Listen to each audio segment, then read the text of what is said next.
સરકારી કાગળો એવું કહે છે કે અહીંયા ટીપુએ દારૂ નથી મળતો, પણ ભાવનગરના ખરકડી ગામમાંથી આવતી ચીસો કંઈક અલગ જ સત્ય કહી રહી છે.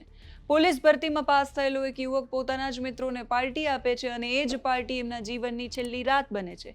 નકલી દારૂથી એક યુવકનું મૃત્યુ થાય છે અને હજુ કેટલાક લોકો હોસ્પિટલમાં જિંદગીની જંગ લડી રહ્યા છે. સવાલ એ છે કે જો કાયદો આટલો કડક છે તો આ નકલી ઝેર ગલીએ ગલીએ પહોંચે છે કેમ?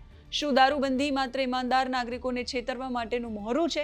આજે વાત કરીશું ગુજરાતની આ કડવી વાસ્તવિકતા વિશે, વાત કરીશું ભાવનગરના લઠ્ઠાકાંડ વિશે, કેમ કે વિડીયો છેલ્લે સુધી જોજો, કારણ કે આજે સત્ય છુપાવવાનું નથી. નમસ્કાર, આપની સાથે હું સેજલ.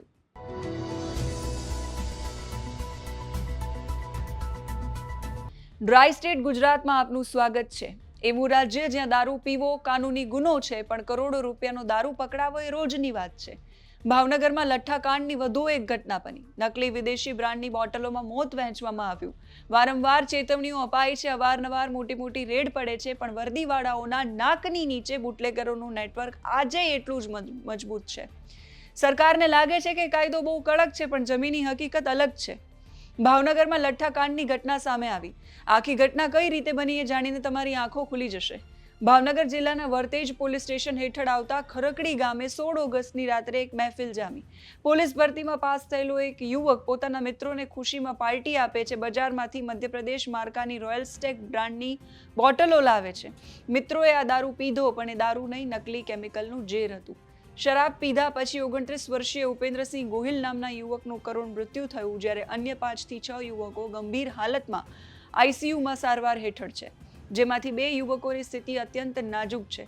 ઘટના પછી પોલીસ તરત એક્શનમાં આવી. મુખ્ય સપ્લાયર ગૌતમ સોલંકી સહિત 5 બુટલેગરોને ડિટેઇન કર્યા.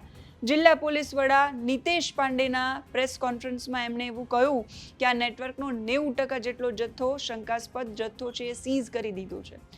પ્રાથમિક વિગત જે આવી છે એમાં દારૂમાં મિથેનોલ, ઇથેનોલનું વધુ પ્રમાણ હોવાનું સામે આવ્યું છે. જ્યારે દારૂમાં, ખાસ કરીને દેશી કે નકલી વિદેશી દારૂમાં મિથેનોલ અથવા ઇથેનોલનું પ્રમાણ નિયત માત્રા કરતાં વધી જાય, ત્યારે એ સામાન્ય દારૂ મટીને ઘાતક ઝેર બને છે. લઠ્ઠાકાંડની મોટા ભાગની ઘટનાઓ પાછળ આ જ કેમિકલ જવાબદાર હોય છે. બુટલેગરો જે બોટલને નશો કહીને વહેંચે છે ને, વૈજ્ઞાનિક ભાષામાં એને મિથેનોલ એટલે કે ધીમું મોત કહેવાય છે. ફેક્ટરીઓમાં મશીનો સાફ કરવા માટે વપરાતું કેમિકલ જ્યારે માણસના પેટમાં જાય ત્યારે એ લીવર અને કિડનીને ઓગાળી નાખે, આંખોની રોશની છીનવી લે. આ નશો નથી, આ સીધું આત્મહત્યાનું લાયસન્સ છે. પણ ભાવનગરની આ ઘટનામાં મોતનું સચોટ કારણ જાણવા માટે પોસ્ટમોર્ટમ રિપોર્ટ કરાવાયો અને દારૂમાં કયું કેમિકલ છે એની તપાસ માટે એફએસએલમાં મોકલવામાં આવ્યું છે. પોલીસે હ્યુમન સોર્સ અને ટેકનિકલ ઇન્ટેલિજન્સની મદદથી કડક તપાસ શરૂ કરી છે. સવાલ એ છે કે આ નકલી દારૂની ફેક્ટરીઓ અને નેટવર્કો સરહદો પાર કરીને ગુજરાતની અંદર ઘૂસી કેવી રીતે જાય છે? શું સ્થાનિક લેવલે હપ્તાખોરી અને મિલીભગત વગર અશક્ય છે? દર થોડા મહિને આપણને હેડલાઇન્સ જોવા મળે, સમાચારો જોવા મળે કે આટલા કરોડનો દારૂ પકડાયો, આટલી બોટલો પર બુલડોઝર ફેરવી દેવાયું, પ્રશાસન પોતાની પીઠ થાબડે કે જુઓ અમે કેટલી મોટી કામગીરી કરી. પણ ઠંડા કલેજે વિચાર કરો કે જે જથ્થો પકડાય છે એ તો માત્ર હિમશૈલની ટોચ જેટલો છે. જે જથ્થો નથી પકડાતો અને બુટલેગરોના નેટવર્ક દ્વારા લોકોના ઘર સુધી પહોંચે છે, એનો હિસાબ કોની પાસે છે? કાયદો એવું કહે છે કે ગુજરાતમાં દારૂ વેચવો, રાખવો અને પીવો એ બિનજામીનપાત્ર ગુનો છે. ગુનેગારોને વર્ષો સુધી જેલની સજા થઈ શકે છે, પણ જ્યારે ભાવનગરના ખરકડી જેવી ઘટનાઓ બને છે ત્યારે આ કાયદાના કાગળો બુટલેગરોના ઘરની પસ્તી જેવા લાગે. સરકારનો દાવો છે કે ગુજરાતમાં દારૂબંધીના કારણે ગુનાખોરી ઓછી છે અને મહિલાઓ સુરક્ષિત છે. આ વાત ચોક્કસ સાચી છે અને આપણે દારૂબંધીના સમર્થનમાં જ છીએ.